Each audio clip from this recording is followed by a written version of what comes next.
everything. It's all connected. Your patterns don't mean anything. Stop it right there! People are gonna die! What are you doing? We need to end this now. Hello दोस्तों, मैं हूं आपका दोस्त Hunter और आज मैं एक अलग तरह की मूवी द 2.22 को एक्सप्लेन करने जा रहा हूं। तो दोस्तों, मूवी की शुरुआत इस मूवी के लीड कैरेक्टर डीलन से होती है, जहां वो बताता है कि कैसे उसके पिता उससे कहा करते थे कि एक तारा के मरने पर वह पीछे एक तेज रोशनी छोड़ जाता है जिसे धरती पर पहुंचते तक सालों का टाइम लग जाता है। पुराने समय के लोग तारों के पैटर्न को फॉलो किया करते थे, इस विश्वास से कि हर तारा किसी न किसी इंसान के फ्यूचर को रिप्रेजेंट करता है। इसीलिए किसी भी तारे का मरना ऐसा माना जाता है कि दुनिया में किसी कोने में किसी की जान जाने वाली है। मूवी आगे बढ़ती है जहां कोई अनजान शख्स गन लिए ग्रैंड सेंट्रल स्टेशन पर किसी की तलाश कर रहा होता है। आसपास के लोग बिल्कुल बेखबर थे कि कुछ ही देर में कुछ गंभीर घटना घटने वाली है।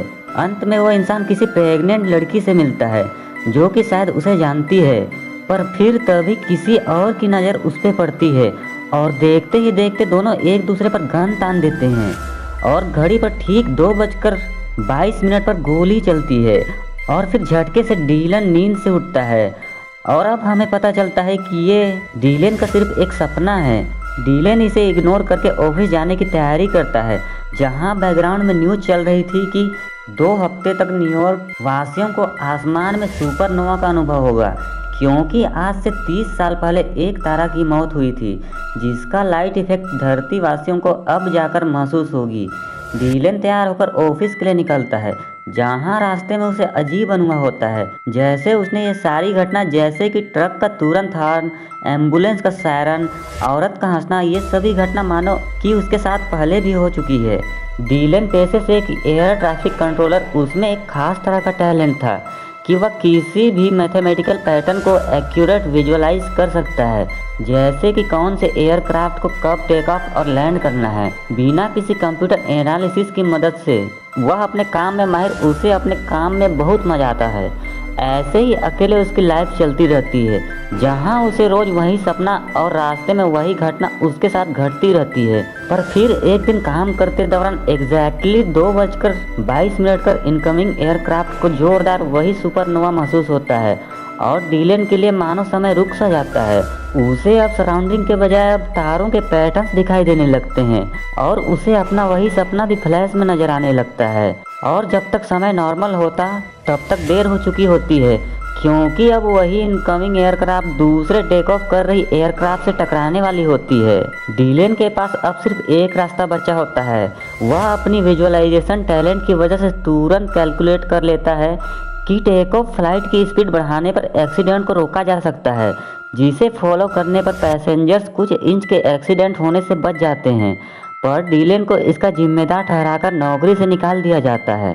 अब नौकरी गंवाने के बाद डिप्रेशन में जाने से पहले वो एक बैली शो अटेंड करने का प्लान करता है, जिसका टिकट उसके एक कलीग ने उसे गिफ्ट किया था। और ग्रैंड सेंट्रल स्टेशन पहुंचने पर उसे फिर वहां एक और सुपरनोवा इफेक्ट महसूस होता है, जिससे कि इलेक्ट्रिकल डिवाइसेस मैल फंक्शन होते हैं। इन सबको इग्नोर करके डीलन आगे बढ़ता है, जहां उसकी मुलाकात एक खूबसूरत लड़की सारा से होती है। वो अपने बारे में बताती है कि वो इस शो में काम करती है और उसके गले में जो नेकलेस है उसके एक्स बॉयफ्रेंड का दिया हुआ है, जो शायद आज भी उसे पसंद करता है, पर उसने कब का उससे ब्रेकअप कर लिया है। डीलन भी शेयर करता है कि उसे हमेशा से पायलट बनना था, पर टॉप करने के बावजूद अपने हाइट के डर से उसने एयर कंट्रोलर बनना चुना, जहां से रिसेंटली उसे एक गलती के कारण निकाल दिया गया। और यहाँ डीलन को अभी अभी पता चलता है कि जिस एयरक्राफ्ट का एक्सीडेंट होने वाला था उसमें सारा भी थी। यहाँ सारा डीलन को उसकी जान बचाने के लिए धन्यवाद करती है। दोनों ही फर्स्ट डेट में ही ऐसा महसूस करते हैं जैसे कि वे दोनों एक दूसरे को बहुत पहले से जानते हैं और देखते ही देखते दोनों को एक दूसरे के प्रति कुछ ही दिनों में सच्चा प्यार हो जाता है। आश्चर्यजनक रूप से दोनों का जन्मदिन भी एक ही दिन में पड़ता है और दोनों ही कुछ दिनों में 30 साल के होने वाले थे। पर दूसरे ही दिन ग्रैंड सेंट्रल स्टेशन पर दोबारा डीलन को डेजा वू जैसा महसूस होता है, मानो कि उसने सारी इंसिडेंट को पहले भी देखा है। पर तभी फिर से सुपरनोवा इफेक्ट महसूस होता है। वो भी 2:22 पर। डीलन को अब तो कुछ गड़बड़ लगने लगता है। डीलन को अब कुछ तो गड़बड़ लगने लगता है, इसीलिए अब से वह सारे रिपीटेड घटना को नोट करने लगता है, जिससे वो और भी सरप्राइज हो जाता है कि और कुछ दिनों बाद अजीब घटना उसके लिस्ट में ऐड होने लगते हैं, जैसे कि एग्जैक्ट सेम टाइम पर वाटर ड्रिप करना, किसी कीड़े का उसे मारा दिखना और एयरक्राफ्ट का ठीक उसी समय उसके ऊपर से निकलना। वो और ज़्यादा परेशान तब हो जाता है जब वो सारा की गैलरी का एग्जीबिशन अटेंड करता है, जहां सारा का एक्स बॉयफ्रेंड जोनस कोइंसिडेंटली के ग्रैंड सेंट्रल स्टेशन का वही एग्जैक्ट सेम इवेंट को होलोग्राफिक इफेक्ट में दिखाता है, जो कि डीलन को रिपीटेडली महसूस हो रही है। अब डीलन को गलतफहमी हो जाती है कि शायद जोनस उसका पीछा कर रहा था और शायद उसने जानबूझकर ऐसा होलोग्राम बनाया है जिसके पीछे वो कितने दिनों से परेशान है। इसीलिए बिना दिमाग लगाए वो जोनस से लड़ जाता है, जिस पर सारा बहुत अपसेट हो जाती है और अगले कुछ दिनों तक उससे मिलने से मना कर देती है। अगले दिन गुस्से में एक्सरसाइज करते दौरान हम व्यूवर्स को भी कुछ अजीब महसूस होता है कि एग्जैक्ट सेम समय पर सुपरनोवा ट्रिगर होता है और उसका इफेक्ट जैसे जानबूझकर डीलन का रोप काट देता है, जिसके तुरंत बाद उसे फिक्स करते वक्त उसे कोने में कुछ हिडन लव लेटर्स मिलते हैं, जो कि किसी एवलिन ने जैक के लिए लिखे थे। उसका एड्रेस इसी जगह पर पता चलने पर उसे समझ आता है कि शायद जैक यहाँ पहले रहा करता था और कोइंसिडेंटली जैक का भी जन्मदिन सेम निकलता है। एवलिन की सिस्टर कैथरीन को खोजने पर वो उसे बताती है कि आज से 30 साल पहले एवलिन और जैक एक दूसरे को बहुत चाहते थे और उनका जन्मदिन भी सेम था, पर किसी डिटेक्टिव नोवा, जो शायद खुद भी एवलिन को बहुत पसंद करता था, उसने एवलिन को यकीन दिलाने की कोशिश की कि जैक एक क्रिमिनल उसके लिए खतरनाक है। इसीलिए उसके जन्मदिन के दिन वो उसे जैक से सेफ रखने के लिए कहीं ले जा रहा था। तभी जैक को पता चल गया और उसने शायद जलन के मारे एवलिन और नोवा की जान ले ली और वो खुद पुलिस के हाथों मारा गया। उस घटना की न्यूज़पेपर क्लिप देखने के बाद डीलन को अब पता चलता है कि ये वही घटना है जिसका उसे कई समय से सपना आ रहा है। और कैथरीन के गले में सेम नेकलेस देखने पर, जो कि एवलिन की थी, मूवी का पहला प्लॉट हमें पता चलता है कि सारा एवलिन का पुनर्जन्म है और वो खुद जैक का, क्योंकि आज से 30 साल पहले लाखों लाइट ईयर्स दूर जब सुपरनोवा घटी, उसी सेम दिन ये घटना घटी थी। शायद सुपरनोवा एक्सप्लोजन के कारण कोई चमत्कारी प्रलय घटा, जिसके कारण वो और सारा जैक और एवलिन की जिंदगी फिर से जी रहे हैं। वहीं शायद जोनस ही नोवा है, इसीलिए ही शायद उसने वही घटना का सेम होलोग्राम बनाया और शायद उसे भी यह सेम घटना महसूस होती होगी और शायद ये सारी अजीब इवेंट जो कि डीलन के साथ घट रही है वो पिछले जन्म में जैक के साथ हुई होगी और ये शायद उसके लिए कॉस्मिक वार्निंग है, जैसे कि आगे कुछ भयानक घटने वाली है। डीलन अब तुरंत एवलिन से मिलने पर उससे ब्रेकअप कर लेता है, क्योंकि अगर वो उसके साथ रही तो ठीक उसके जन्मदिन के दिन ही वो उसे मार देगा। पर सारा को तो ये सब उसका वहम लगता है। वह उसे बहुत समझाने की कोशिश करती है, पर डीलन अपना विचार बदलने को तैयार नहीं होता है और उसी की भलाई के लिए उससे ब्रेकअप कर लेता है। सारा अब एकदम टूट जाती है और वो भी जोनस से सवाल करती है कि उसने सेम इवेंट का होलोग्राम कैसे बनाया। जोनस को यह सब एक कोइंसिडेंट लगता है, पर जब वो रात को अकेले अपने होलोग्राम के प्रेग्नेंट वुमेन को डिटेल से एनालाइज करता है तो उसका प्रोफाइल सेम सारा की तरह नजर आता है। उसे भी यह समझ में आने लगता है कि वो शायद नोवा का पुनर्जन्म है, पर सारा के प्यार में पागल वो सारा को कुछ न बताने का निर्णय लेता है।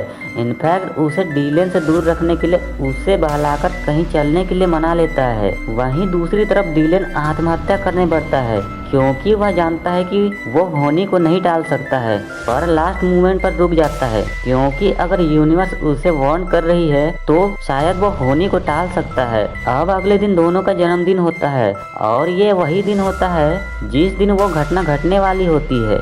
इसीलिए डीलन सारा से मिलने उसी एग्जीबिशन रूम जाता है, पर तब तक वो जोनस के साथ निकल चुकी होती है। पर जोनस भी भाग्य को नहीं बदल सकता और इसीलिए उसकी फ्लाइट कैंसिल हो जाती है और अंत में उसे ग्रैंड सेंट्रल स्टेशन में ट्रेन लेना पड़ता है। इस अचानक बदलाव से सारा को भी डीलन की बातों पर थोड़ा थोड़ा यकीन होने लगता है, क्योंकि उसे भी ग्रैंड सेंट्रल स्टेशन पर डीलन की बताई सारी घटनाएं होती दिखाई देती हैं। इधर डीलन को भी पता चल जाता है कि जोनस को भी अपने पास्ट का पता चल गया है और वो किसी कारण से अपने साथ गन लेकर गया है, कहीं जलन के मारे वो सारा का जान ना ले ले। इसीलिए डीलन तुरंत स्टेशन की तरफ भाग पड़ता है। इधर सारा को भी यकीन हो जाता है कि डीलन सच था, क्योंकि वह खुद को एवलिन की तरह क्लॉक के नीचे पाती है और जोनस भी उसे गलती से एवलिन कहकर पुकारता है। इसीलिए अब वो उसके साथ जाने के लिए इनकार कर देती है। इधर डीलन भी वहां पहुंच जाता है और उसे वहां देखकर जोनस अपना आपा खो बैठता है और उसे मारने बढ़ता है, पर लास्ट मोमेंट में अपना निशाना बदलकर सारा की ओर एम कर देता है कि अगर सारा उसकी ना हो सकी तो किसी की भी नहीं होगी। अब हम व्यूअर्स को 30 साल पहले वाली घटना डिटेल में दिखाई जाती है। तब मूवी का फाइनल क्लाइमैक्स रिवील होता है। असल में पास्ट में जेक नहीं बल्कि नोवा था जिसने जलन के रेज में जेक और एवलिन की जान ली थी और ऑफिसर्स उसको खतरा समझकर उसे ढेर कर दिए थे। पर नोवा पेशे से डिटेक्टिव, इससे पुलिस डिपार्टमेंट का नाम खराब हो जाता, इसीलिए सारा इल्जाम जेक के ऊपर डाल दिया गया। अब सारा की जान खतरे में देख डीलन तुरंत उसकी जान बचाने भागता है और एग्जैक्ट 2:22 पर जोनस गोली चला देता है, पर डीलन बीच में आ जाता है और गोली डीलन को लग जाती है। अब इससे पहले कि पागल जोनस सारा की भी जान ले ले, ऑफिसर्स उसे ढेर कर देते हैं और इधर डीलन भी 2:23 तक जिंदा रहने में सफल हो जाता है, जिसके कारण उसने अपना भाग्य बदल दिया था और दोनों भी जिंदा होते हैं। कुछ दिनों बाद दोनों शादी कर लेते हैं और डीलन भी अपना पायलट बनने का सपना पूरा कर लेता है और मूवी का यहीं पर हैप्पी एंडिंग हो जाती है। जाने से पहले दोस्तों, अगर आपको यह एक्सप्लेनेशन थोड़ा सा भी पसंद आए तो प्लीज़ इस वीडियो को लाइक कर दीजिए और चैनल को सब्सक्राइब कर दीजिए। मैं मिलता हूँ आपको नेक्स्ट मूवी की एक्सप्लेनेशन वीडियो पर, तब तक के लिए बाय।